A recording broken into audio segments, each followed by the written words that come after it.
የኮንስትራክሽን ፕሮጀክቶች በተቀመጠላቸው ጊዜ በጀትና የጥራት ደረጃ ሊጠናቀቁ እንደሚገባ ማሳሰቢያ ተሰጠ። በሀገሪቱ የሚገነቡ የኮንስትራክሽን ፕሮጀክቶች በተቀመጠላቸው ጊዜ ገደብ በተመደበላቸው በጀትና በጥራት ስታንዳርድ ሊጠናቀቁ እንደሚገባ የህዝብ ተወካዮች ምክር ቤት የከተማ መሰረተ ልማትና ትራንስፖርት ጉዳዮች ቋሚ ኮሚቴ አሳስቧል። ቋሚ ኮሚቴው ይህንን ማሳሰቢያ የሰጠው የኢትዮጵያ ኮንስትራክሽን ባለስልጣን በሚከታተላቸው የህንጻ ግንባታ ፕሮጀክቶች ላይ የመስክ መልከታ ካካሄደ በኋላ ለተቋሙ አመራሮች ግብረ መልስ በሰጠበት ወቅት ነው።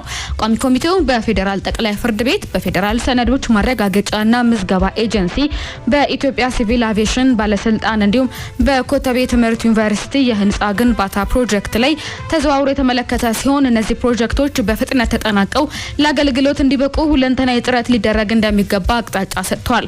የቋሚ ኮሚቴ ሰብሳቢ ፕሮፌሰር መሐመድ አብዶ በበኩላቸው የህንጻ ፕሮጀክቶችን ግንባታ ያለበቂ ምክንያት በሚያዘገዩና በዘርፉ ተያያዥ ጥፋት በሚፈጽሙ አካላት ላይ ተጠያቂነት ሊሰፍን እንደሚገባ አሳስቧል። የባለስልጣኑ ዋና ዳይሬክተር ዶክተር መስፍን ነገው በበኩላቸው ፕሮጀክቶችን በጥራት ለማጠናቀቅ ጥረት የተደረገ መሆኑን ገልጸው ተቋሙ በመሶብ አንድ ማዕከል አማካኝነት ከ84 በላይ የሚሆኑ አገልግሎቶችን በኢንተርኔት መስጠት መቻሉ በዘርፉ የሙስና ብልሹ አሰራሮችን ለማስቀረት ትልቅ እገዛ ማድረጉን አስረድቷል። ተቋሙ ባለፉት 10 ወራት ውስጥ የተገልጋዮችን እርካታ 97 በመቶ ማድረስ መቻሉም በዚህ ወቅት ተገልጿል።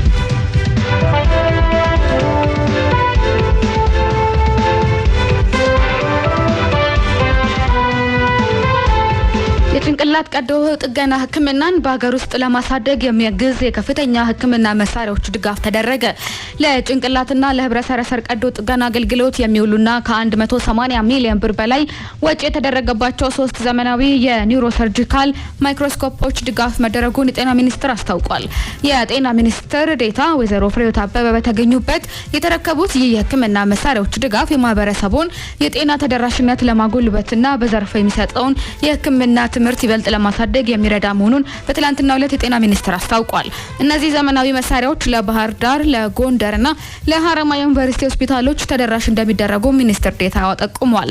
የሪች ናዘር ፋውንዴሽን አስተባባሪ ዶክተር ያዕቆብ ሰማን በበኩላቸው ተቋማቸው ባለፈው በጀት ዓመት 5 ተመሳሳይ መሳሪያዎችን ድጋፍ ማድረጉን አስታውሰው መሳሪያዎቹ ቀደም ሲል ከሀገር ውስጥ ይታከሙ የነበሩ ከ2000 በላይ ታካሚዎችን በሀገር ውስጥ ህክምና እንዲያገኙ ማስቻላቸውን ገልጸዋል። የፌዴራል ህክምና አገልግሎት ምክትል ዋና ዳይሬክተር አቶ ሰለሞን ንጉሴ በበኩላቸው የተበረከቱትን መሳሪያዎች በተመረጡት የህክምና ተቋማት በአግባቡ የማድረስ እንዲሁም አስፈላጊውን የክትትልና የቴክኒክ ድጋፍ የማድረግ ስራ በኃላፊነት እንደሚከናወን አብራርተዋል።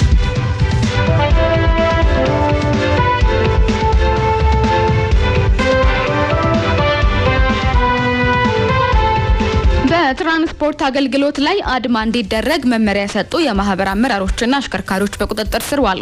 በደቡብ ምዕራብ ኢትዮጵያ ህዝቦች ክልል በህዝብ ትራንስፖርት አገልግሎት ላይ አድማ ያደረጉ አሽከርካሪዎችና የማህበር የቦርድ አመራሮች በቁጥጥር ስር ውለው ምርመራ እየተጣራባቸው እንደሚገኝ ተገልጿል።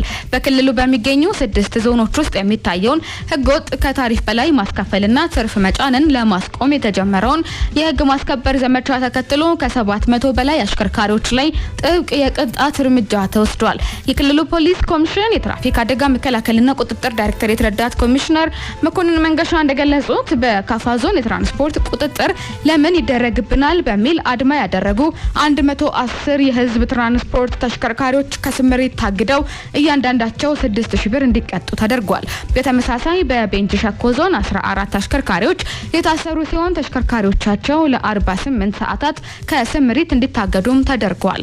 ረዳት ኮሚሽነሩ አክለውም ለህዝብ ትራንስፖርት አገልግሎት አንሰጥም በማለት አድማ እንዲደረግ መመሪያ የሰጡ የማህበሩ የቦርድ አመራሮች በቁጥጥር ስር ውለው ምርመራ ከተደረገባቸው በኋላ ጉዳያቸው በፍርድ ቤት እየታየ መሆኑን አስረድተዋል። ከቦንጋ እስከ ሚዛን መስመር በተደረገው ድንገተኛ ቁጥጥርም 71 አሽከርካሪዎች ላይ በፈጸሙት የጥፋት ደረጃ እርምጃ የተወሰደ ሲሆን ማንኛውም ከታሪፍ በላይ የሚያስከፍልና ትርፍ የሚጭን አካል ላይ የህግ የበላይነት የማረጋገጡ ስራ ተጠናክሮ እንደሚቀጥል የክልሉ ፖሊስ ኮሚሽን የህዝብ ግንኙነት ኮሚኒኬሽን ዘግቧል።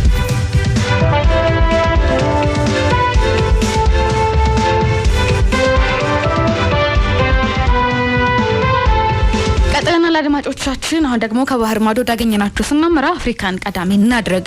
የነዳጅ ዋጋ መናርን ተከትሎ በኬንያ የተቀሰቀሰው ተቃውሞ በአራት ሰዎች ላይ ሞት አደጋ ደረሰ።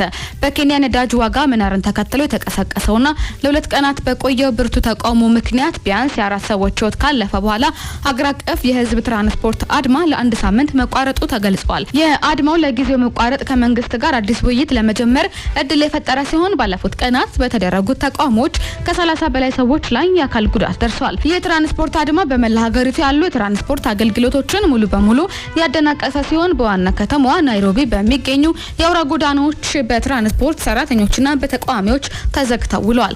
በተቃውሞ ወቅት መንገዶች በመዘጋታቸውና ጎማዎች በመቃጠላቸው ምክንያት በርካታ መንገደኞች መድረሻ አጥተው የቆዩ ሲሆን የንግድ እንቅስቃሴዎች መስተጓጎላቸውና ህጻናትም ወደ ትምህርት ቤት መሄድ አለመቻላቸው ተነግሯል። በትራንስፖርት ማህበራትና በመንግስት መካከል የተጀመረው ውይይት የትራንስፖርት ባለቤቶች የነዳጅ ዋጋ እንዲቀንስ ባቀረበው ጥያቄ ምክንያት መቋረጡ የሚታወስ ነው። የኬንያ መንግስት ለነዳጅ ዋጋ መጨመር በኢራን ግጭት ሳቢያ የተከሰተውን ዓለም አቀፍ የኃይል አቅርቦት መዛባት እንደ ምክንያት ያቀረበ ሲሆን የተቃዋሚ ፓርቲዎች በበኩላቸው ችግሩ በሀገር ውስጥ ባለው ሙስናና ተገቢ ያልሆነ ትርፍ ፍለጋ የመጣ ነው ሲሉ ይወነጅላሉ። ዘገባው የአናዶሉ ነው።